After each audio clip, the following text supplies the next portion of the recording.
બોધગયા ખાતે ભિક્ષુઓ, પંત્યાઓ, લામાઓ અને દેશના વિદેશના જે લોકો ઉપવાસ ઉપર ઉતર્યા છે, જે ડીટી એક્ટ એટલે મહાબોધિ પ્રબંધન એક્ટને રદ કરવા માટે થઈને ત્યાં ઉપવાસ ઉપર ઉતર્યા છે એના સમર્થનમાં અને જે મહાબોધિ મહાર જે ભગવાન બુદ્ધનું પવિત્ર સ્થાન છે, જે સમ્રાટ અશોકે ઈસવીસન 2600માં એટલે કે 2500 વર્ષ પહેલા બનાવ્યું હતું, એ બૌદ્ધોનું પવિત્ર સ્થાન છે.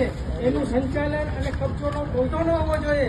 જેવી રીતે જેરુસલામની અંદર ખ્રિસ્તીઓ એનો કબજો ધરાવે છે, મક્કા મદીનાની અંદર મુસ્લિમોનો કબજો ધરાવે છે, પાદરી જે લોકો છે એ ક્રિશ્ચિયન ચર્ચનો કબજો ધરાવે છે, તો બૌદ્ધોનું જે પવિત્ર સ્થળ છે એની ઉપર બ્રાહ્મણોનો કબજો શા માટે? તો એ કબજાને રદ કરવા માટે થઈ વર્ષોથી આંદોલન ચાલે છે. સર્વપ્રથમ અનાગરિક ધંપાલયનું આંદોલનની શરૂઆત કરી હતી, ત્યારબાદ આચાર્ય નાગાર્જુન સરાય સુસૈએ આંદોલન કર્યું હતું. હવે નવા ફેઝની અંદર આ 40 દિવસથી આ ભિક્ષુઓ બૌદ્ધ લામાઓ જે ઉપવાસ ઉતર્યા છે એનો બહુ જ વડો પ્રતિસાદ મળી રહ્યો છે. દેશ વિદેશની અંદર આની મુવમેન્ટ ગઈ છે અને એ મુવમેન્ટની ભાગરૂપે આપણે રાજકોટના તમામ સાથી મિત્રો એના સમર્થનમાં આજે રેલી કાઢી છે. આપ સર્વેએ રેલીની અંદર ઉપસ્થિત રહી અભૂતપૂર્વ પ્રતિસાદ આપેલ છે. એનો જે તરંગો છે હું માનું છું ઇન્ડિયામાં અને વિદેશમાં પણ જશે, લોકોને પ્રેરણા મળશે. આ આપણું આ જે આવેદન છે એ રાષ્ટ્રપતિને આપીએ છીએ.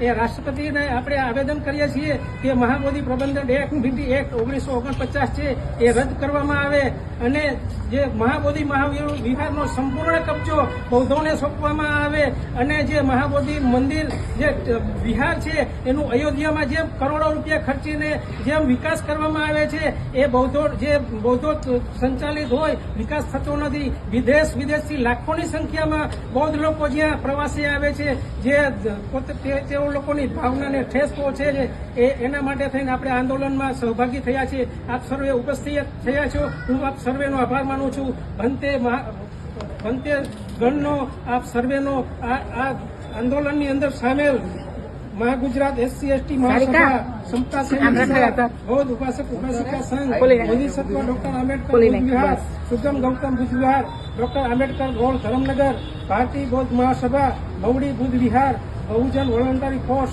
અનામિકા બુદ્ધ વિહાર, આપ સર્વેનો હું બુદ્ધિસ્ટ ઇન્ટરનેશનલ નેટવર્ક જે આજે 567 જિલ્લાઓની અંદર આ આવેદનપત્ર આપે છે એના ભાગરૂપે આપણે આ તમામ સંસ્થાઓના સાથે આપણે આવેદનપત્ર આપીએ છીએ.